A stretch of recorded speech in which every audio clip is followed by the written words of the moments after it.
First step to improving your finances isn't finding the right strategy or the perfect budget. It's understanding how you think about money. In this episode, I'm going to break down what money mindset is. I'm also going to go over 6 shifts that'll make you think about money differently. These are the same shifts that helped us start to build wealth as a single income family. If you're new here, I'm Isaiah, and this is the Hatch Family Hustle. Let's get into it. What does your money mindset mean, and why is it important? It's important because your beliefs and habits shape how you earn, spend, save, and invest money. 2 people can have the same income, but 2 different financial results. We have person A, who's a saver, and person B, the spender. Person A saves 25% of their income every year. Person B saves 5%. Based off those numbers, you can already tell after 20 years, the results for each person are going to be drastically different. The difference from being a spender or a saver is part of your money mindset. To be able to build wealth, you need to have a healthy relationship with money. For example, if you see money as a way to impress your friends and the people around you, that's not a healthy relationship. How is your mindset formed? The environment you grew up in will heavily affect your mindset. How did your family handle money? What were you taught? Who were the people you hung around? These influences create stories which affect how we view money and act with money. The good news is you can change these stories and beliefs that you tell yourself. Just because you grew up with a bad relationship with money does not mean you have to continue that. How do you change your mindset? Awareness is the first step to identify your current beliefs. We want to reframe the negative ones to turn them into a positive one. For example, I'm bad with money. Well, that can be reframed to, I'm currently in progress working on my finances. And don't worry, you don't have to be alone in this journey. There are tons of resources where you can get good financial information. That was one of the major factors in getting me to turn around my finances. I researched different books, found different YouTube videos and podcasts, and I continue to listen to them to this day. The most important part in changing your mindset, you must set goals. If you don't know what you're shooting for, how are you going to know if you're in the right direction or not? And in order to reach those goals, you must take action. Even if it's small actions day by day, that is fine, as long as you're doing something to improve. This is a slow process. Let's take it step by step. Now we're going to transition to 6 core mindset shifts. Shift number 1, money is just a tool. I brought this up in the first episode, but I want to reiterate because this is important to understand. I believe money amplifies who you are and what you value. In other words, if I spend most of my money on new Jordans, that could be a sign that I value looking good and dressing good. When you view money as a tool, you can use it confidently. We don't want to let our money control us. We want to be able to control our money because that way we can put our dollars to work to help us build wealth. One simple way to do this is just through budgeting. Create a budget, allocate the necessary funds to each category that you have. It's not going to be perfect, but as long as you have a budget and can stick to it as close as you can, you'll be able to make progress. The second shift is understanding time is your most valuable asset. You can always make more money, can't make more time. Someone who invests in their 20s won't have to save as much as somebody who starts investing in their 40s. That's because the 20-year-old has much more time for compound growth to pick up speed. But it's not all doom and gloom for the 40-year-old. They still have time, but they just have to invest or save a higher percentage than what the 20-year-old does. For those of you that are young in your 20s out there, make it easy on yourself. Start investing early. Even if it's just $100 or $50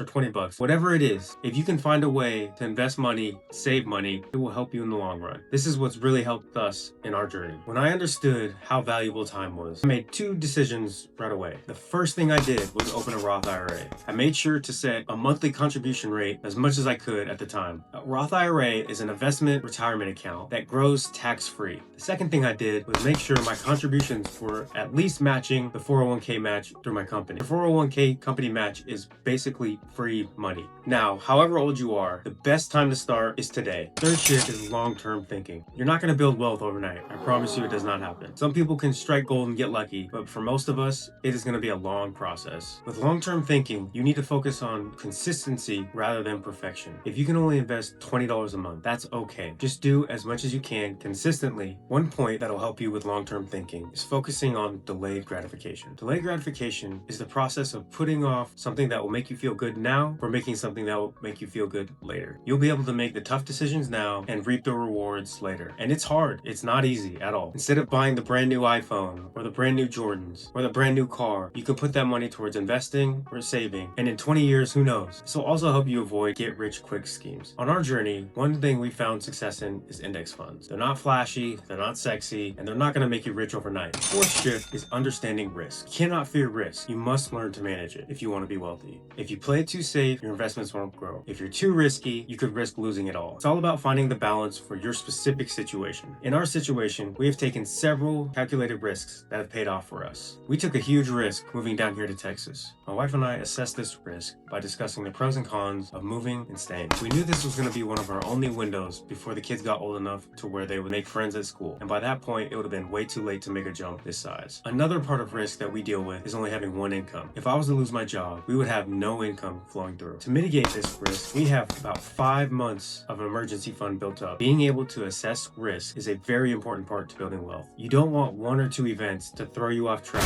and derail your whole situation. You need to think ahead, plan ahead, make sure you have a backup plan. If something fails, what are you going to do? By having different contingencies, you'll be able to stay on track and build wealth. The 5th shift is being intentional. You want to be able to budget all of your dollars out so you know exactly when bills are going to be paid, how much you have left to save, and how much you have left to spend. Every dollar must have a purpose. By doing this, you're staying organized and making sure there's no waste. As you're going through your budget and tracking your expenses, this will also help show you what you're spending your money on. At the end of the day, you want to make sure you're spending money on things that bring joy to you and your family, and that also align with your values. We're being very intentional with our investments. Each month, we set enough aside to be able to max out both of our Roth IRAs within a year. When it comes to my 401k, I make sure to increase the contributions at least 2% each year. As my income grows with raises, I want to make sure that I'm also keeping up my contribution rate. We only have one income, so we have to be extremely intentional with how we spend, save, and invest our money. The last mindset shift is being wealthy versus being rich. Growing up in high school, I didn't really think there was a difference. I always wanted to be rich.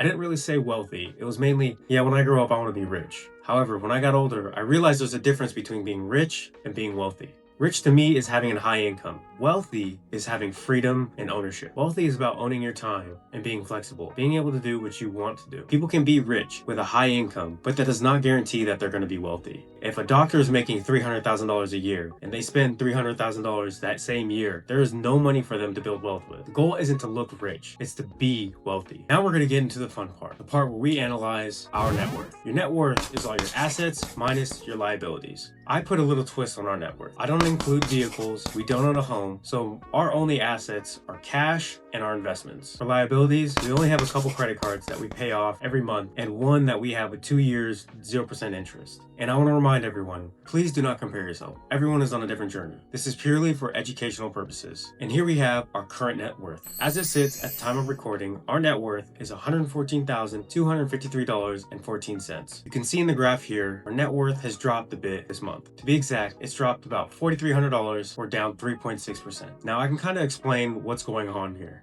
On October 16th, we had our second child. The birth costs were about $4,000. That's where the majority of this decrease comes from. We paid out of pocket about $4,000 for the delivery of our second child. So when I look at that, it doesn't affect me at all because I know we spent 3-4 months saving up that amount so we didn't have to take out any debt or go into our emergency fund. We were intentional with our money and saved up that $4,000. Now let's break it down by 3 months. Within the past 3 months, we're almost up $6,000 or up 5.5%. Now you can see that $4,000 decrease in the past month looks like a little blip when you zoom out to 3 months. When we zoom out to 6 months, we're up 22% or almost $21,000. This goes to show that we're doing the right things and we're on track. Let's cover what makes up our net worth. Our investments make up about $96,000 and our cash makes up about $20,000. You can also see the liabilities or the credit cards of about $2,400. Here you can see how the $96,000 is broken apart. I have about $11,000 in my Schwab Roth IRA. My wife's Roth IRA, she has about $2,000. In my 401k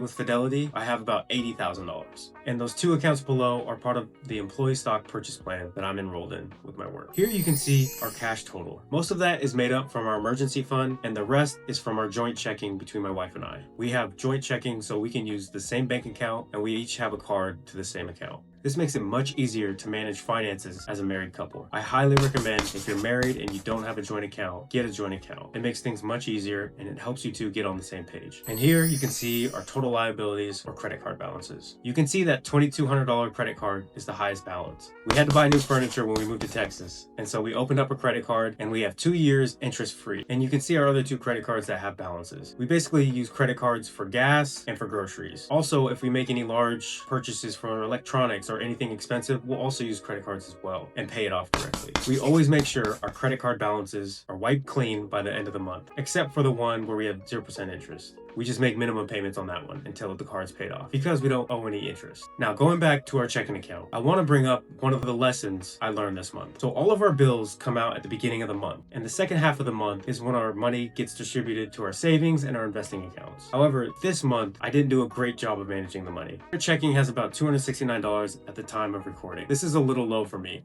We overspent a little bit in the first half of the month, and this has caused us to have a lower balance in our checking account. Ideally, I would want around $400 left over as a buffer until I get paid again. So one lesson you can take away from this: make sure you aren't running your funds down too low before you get to your next paycheck. Now, we're not living paycheck to paycheck. We have an emergency fund and everything. This was just a mistake we made by overspending a little bit in the first half of the month. It's not gonna hurt us, it's not a big deal, but I did want to be transparent because it does get a little scary once you get down below the 200, 300 mark until you get paid. The biggest win I want to share is, again, just going back to being able to save that money to be able to pay for our child's birth. That was a huge thing for us. It felt so great just to pay that off right away. The lesson you can take from this is if you have any big purchases or big expenses coming up that you know about, make sure you start saving and have money set aside for when they come. The last thing you want to do is take out debt, or if you have an emergency fund, take from your emergency fund. But usually what we like to do, if we know an expense is coming, we'll save up on the side outside of our emergency fund, so that way we don't have to dip into our emergency fund. And this is what's worked well for us. To wrap this up, I want to remind everyone, money mindset is the foundation for building financial freedom.